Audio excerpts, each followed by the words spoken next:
ہم لوگ گئے افغانستان میں گئے تو ابھی یہ جو کابل کا جو میرے بہت قریبی رشتہ دار عزیز ہے، فدائی کا جو امیر ہے وہ میرے برادر نسبتی، جس کو تم لوگ سالہ کہتے ہو، فدائی کا امیر۔ پھر ذبیح اللہ کو ہم نے اطلاع کر دی کہ بابا پریشان ہونے کی ضرورت نہیں ہے، یا قوم ادخلوا الارض المقدسة التي كتب الله لكم ولا ترتدوا على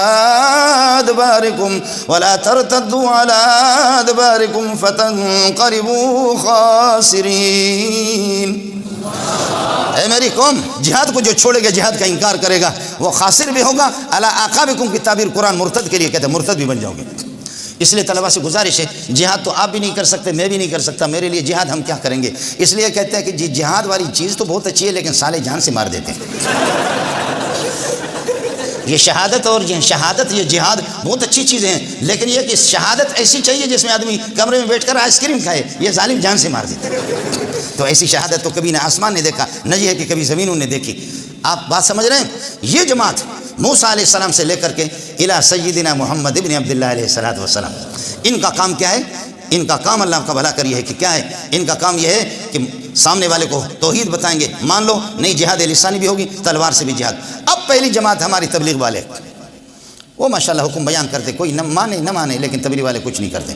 اور دوسرے والے یعنی یہ نوح علیہ السلام تک، نوح علیہ السلام سے لے کر کے پھر دوسری جماعت موسیٰ علیہ السلام تک جہاد باللسان بھی کرتے، وہ جمعیت والے، وہ جمعیت والے۔ اور تیسری جماعت جو موسیٰ علیہ السلام سے لے کر کے پیارے محمد تک ہے، یہ اسامہ اور ملا عمر کی جماعت ہے۔ آپ کو مسئلہ سمجھا نہیں؟ اب ہمارے حضرت ہمارے میئر صاحب بھی، لیکن بس تقریر تو کریں گے جہاد لسانی میں بھی کرتا ہوں، لیکن اللہ آپ کا بھلا کرے۔ ہم لوگ گئے افغانستان میں گئے تو اللہ آپ کا بھلا کرے، انہوں نے ہم لوگ کباب کھا رہے تھے، ایک لوگ بیٹھے، ابھی یہ جو کابل کا جو میرے بہت قریبی رشتہ دار عزیز ہے، حاجی عبدالرشید صاحب، اس کا نام اصل حاجی محمد ہے۔ تو یہ لوگ ہمیں لے گئے تھے، ہم لوگ لے گئے، مولوی سارے کے سارے ایران کے، پاکستان کے، کہاں کے علماء آئے ہوئے تھے، انہوں نے ہمیں بلا دیا۔ مکی صاحب اوپر سے جہاز آ گیا، وہ امریکی ڈرون حملہ والا جہاز آ گیا، ہم لوگوں نے کباب چھوڑ کر کے ایسے بھاگے کہ خدا کی پناہ، کباب چھوڑ کر کے ایسے بھاگے۔ ہم تو بھاگ رہے تھے، ہمیں تو شوگر نہیں تھا، لیکن جو بڈھے تھے جن کو شوگر تھا وہ ہم سے آگے بھاگے، ایسے بھاگے کہ خدا کی پناہ، موٹے تھے کچھ۔ اور پھر آگے جا کر کے طالبان نے ہم سے کہا کہ ہم کس طرح خودکش حملہ کرتے، فدائی حملہ، خودکش تو نہ کو، فدائی حملہ کس طرح کرتے ہیں۔ ان ظالموں نے کیسے حملہ کر کے مکانوں کو گراتے تھے، بم اڑاتے تھے، لیکن وہ خود ادھر سے نکلتے تھے، ان کا پریکٹس اس قسم کا تھا۔ پھر انہوں نے ایک جگہ بارود دفن کیا، آپ لوگ بور تو نہیں ہو رہے؟ ایک جگہ انہوں نے بارود دفن کیا، انہوں نے پھر ایک تار ایسے باندھی تھی، پھر جو بوڑھے مولوی تھے ان کو کہا کہ تم لوگ دور کھڑے ہو جاؤ، اور اگر کسی کو دل کا عارضہ ہے، جب یہ دھماکہ ہوگا تو اس کو دل کا ہو سکتا ہے اٹیک ہو جائے، اور وہ بندہ یہ ہے کہ اس کو دل کا دورہ پڑ جائے، تو بوڑھے مولوی جن کو دل کا عارض ہے دور، اور جس کو شوگر بھی نہ ہو، دل کی کمزوری بھی نہ ہو، وہ اللہ آپ کا بھلا کرے، کیا ہے دل کے عارض بھی نہ ہو، تو وہ کر دے کہ یہاں اس تار کو کینچی سے کاٹے، قریب میں آ کر کے، دوسرے دور کھڑے ہو گئے، کوئی ہے ماں کا لال جو اس کو کاٹے، اب کوئی مولوی بھی تیار نہیں ہے۔ دھماکہ ہوگا، یہ جو قریب ہوگا اس کے لیے بہرحال یہ ہے کہ سخت قسم کا دھماکہ۔ اب میں ایسے شرمندہ ہو گیا کہ نام تو ہمارا بڑا ہے، لیکن وہاں فدائی کا جو امیر ہے وہ میرے برادر نسبتی، جس کو تم لوگ سالہ کہتے ہو، فدائی کا امیر۔ میں نے کہا یہ فدائی کا امیر ہے، میں اگر حملہ نہ کروں کہے گا ہمارا بہنوئی کتنا بڑا بزدل ہے۔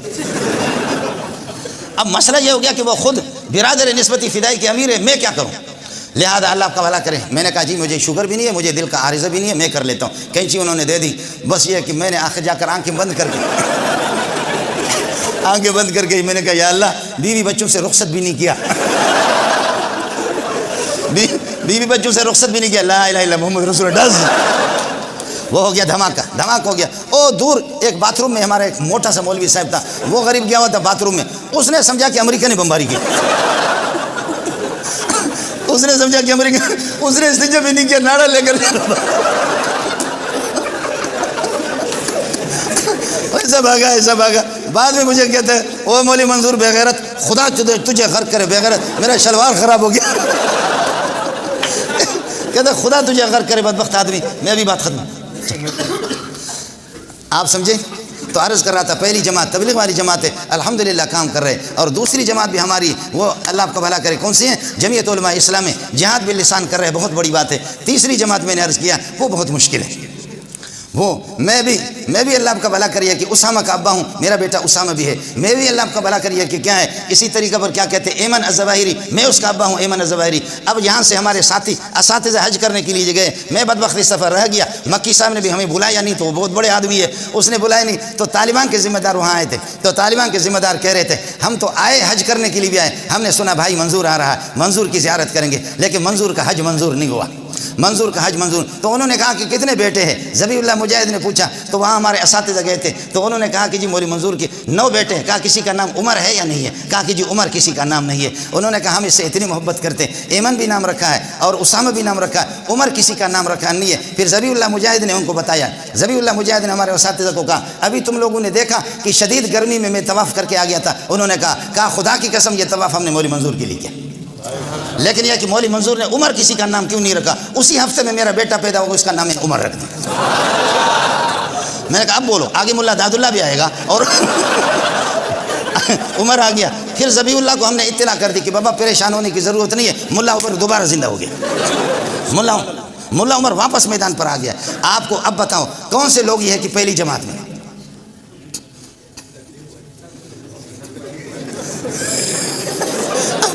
اب ہاتھ نیچے کرو۔ اس کے بعد بتاؤ دوسری جماعت میں کون ہے؟ اب خدا کو حاضر ناظر سمجھو، تیسری جماعت میں کون ہے؟ اب اس کے بعد سمجھو علماء بیٹھے ہوئے، تیسری جو جماعت ہے وہ اعلیٰ ہے اور اکمل ہے، ابتدائی ان کے مقابلے میں وہ اضعف ہے، اور قانون یہ ہے کہ الاکمل یستلزم الاضعف، الاکمل یستلزم الاضعف، لہذا وہ خود بخود اس میں آ جائیں گے۔ آپ تیسرے میں آ جاؤ، پہلی میں خود بخود تبلیغی بھی آ گئی اور اس میں جمعیت علماء بھی خود بخود آ گیا۔ خلاصہ یہ نکلا الثالث یستلزم الاولیین والاولیان لا تستلزمان والاولیان لا تستلزمان الثالث۔ کس کو سمجھ میں آ گیا؟ آپ کو مسئلہ سمجھ میں؟ یہ تیسری جماعت ہے، یہ تیسری، قرآن نے اسی کو بیان کیا، انا اوحینا الیک کما اوحینا الی نوح، نوح کے بعد سے چونکہ سلسلہ شروع ہوا اصل جہاد کا، اصل جہاد باللسان یہیں سے شروع ہوا، لیکن جہاد بالسیف و باللسان موسیٰ علیہ السلام، تو جہاد کی ابتدا نوح علیہ السلام سے، انا اوحینا الیک کما اوحینا الی نوح والنبیین من بعدی۔ آپ علماء کرام میں بلوچ کا مکہ کمزور ہوتا ہے، پٹھان کا مکہ ذرا مضبوط ہوتا ہے، مسند الیہ جتنا کبھی ہوگا، مسند فعل تو مسند ہوتا ہے، اتنا ہی کبھی ہوگا۔ اوحینا کا فاعل اللہ ہے، اللہ کی ذات ہے، یہ وہی عظیم ہے، اللہ عظیم ہے، وہی عظیم ہے، قرآن عظیم ہے، جبریل عظیم ہے، جس کے پاس محمد آئے محمد بھی عظیم ہے، جو اس کو اٹھائیں گے وہ بھی عظیم ہے۔ یہ جو اسناد ہے یہ اسناد عظمت کے لیے۔ اب نتیجہ یہ نکلا عظیم قرآن من عظیم اللہ سے، ما عظیم جبریل کے ساتھ، الی عظیم محمد کے پاس، الی العظماء للعظماء، لوگوں کو عظیم بنانے کے لیے خدا آپ کو عظیم بنا دے، اللہ آپ کو عظیم بنا دے۔ یہ جو اسناد ہے یہ اسناد عظمت کے لیے۔ یا انا اوحینا الیک وحیا تشریعیا، وحی تشریع، جیسے کہ نوح علیہ السلام کی طرف وحی تشریع اور وحی تدریجی، اس لیے کہ کفار کا اعتراض تھا لولا نزل علیہ القرآن جملۃ واحدۃ، بیک وقت یہ قرآن کیوں نازل نہیں ہوتا؟ فرماتے تم کیوں اعتراض کرتے ہو؟ نوح علیہ السلام 13 انبیاء یہاں پر اس آیت کے اندر 12-13 ان کو آپ مانتے ہیں، ان کو تسلیم کرتے ہیں، ان کی طرف بھی تو وحی تدریجی ہوئی ہے۔ وکلم اللہ موسیٰ تکلیما، تمہارے یہودیوں کا حضرت موسیٰ علیہ السلام کو مانتے ہو، اس سے جو کلام ہوا وہ بھی تدریجاً، اس لیے کہ کلمہ تفیل ہے، تکرار اور تدریج پر دلالت کر رہا، یہ بھی ہوا۔ موسیٰ کو مانتے ہو، باقی انبیاء کو جو اس آیت کے اندر مذکور ہے ان کو مانتے ہو، ان کی وحی کی نفی نہیں کرتے ہو، تو مجھ پر محمد پر اگر وحی تدریجی آ جائے اس کا کیوں انکار کرتے ہو؟ انا اوحینا الیک کما اوحینا الی نوح والنبیین، انا اوحینا الیک، اب یہ تیسرا آ رہا، انا اوحینا الیک وحیا توزا بہ کما اوذی موسیٰ وہؤلاء الانبیاء، آپ کو اس وحی کو اٹھانے کے بعد اس طرح تکلیف دی جائے گی جیسے کہ یہ 12-13 نبیوں کو دی گئی۔ تو اب بتاؤ دورے والے تیار ہیں یا نہیں؟ اس تکلیف اٹھانے کے لیے تیار ہے یا نہیں؟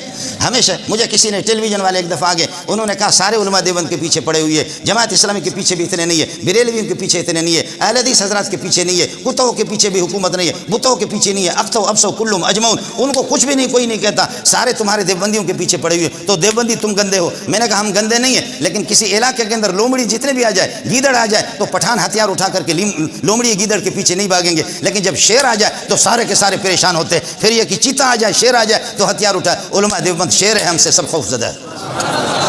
علماء شعر ہے، علماء دیوبند یہ ہے کہ وہ شعر ہے، اس وجہ سے اللہ آپ کا بھلا۔ پھر کہنے لگے، یہ مولوی عبدالباقی کو بھی پتہ ہے، ٹیلی ویژن والے مجھ سے کہنے لگے آپ بڑے بڑے منصبوں میں اپنے مولویوں کو کیوں نہیں؟ میں نے کہا کون سا منصب؟ کہتے ہیں فلانے آرمی میں، فلانے فوج میں، فلانے فوج میں، فلانے فوج میں، فلانے ادارے میں کیوں نہیں بھیجتے؟ میں نے کہا ہم بھیجتے ہیں، لیکن سب سے زیادہ قابل طالب علم ہمارا ہوتا ہے، ہم کہتے ہیں تدریس کرو، درس قرآن دے دو، خلق خدا کی رہنمائی کرو۔ درمیان والے جو ہوتے ہیں ان کو کہتے ہیں تکمیلہ کرو، اپنی کمی پوری کرو، جلدی جلدی تم بھی درس تدریس شروع کرو، اور تم بھی یہ ہے کہ واعظ و نصیحت شروع کر دو۔ اور سب سے جو ہمارے نالائق ہوتے ہیں تو ہم ان کو کہتے ہیں کہ تم آرمی میں جا کر خطیب لگو۔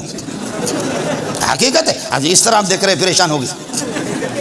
جی ہاں، آپ کو میں بتاؤں، چونکہ میں نے بھی ہزاروں علماء کو پڑھایا، ہزاروں کو میں نے پڑھایا، لیکن ہم نے ان کو سرکاری عہدوں پر ان کو بھیجا، سرکاری عہدوں پر ان کو بھیجا جو بنور ٹاؤن دارالعلوم اور فاروق کے میں علمی حیثیت ان کی کچھ تھی بھی نہیں، ان کو ہم نے بھیجا۔ یہ چیز اللہ تعالیٰ آپ کو موقع دے دے، راتوں کو اٹھ کر کے رویا بھی کرو، خدا آپ کو ایسا میدان دے دے جیسے خدا نے احمد علی لاہوری کو میدان دے دیا۔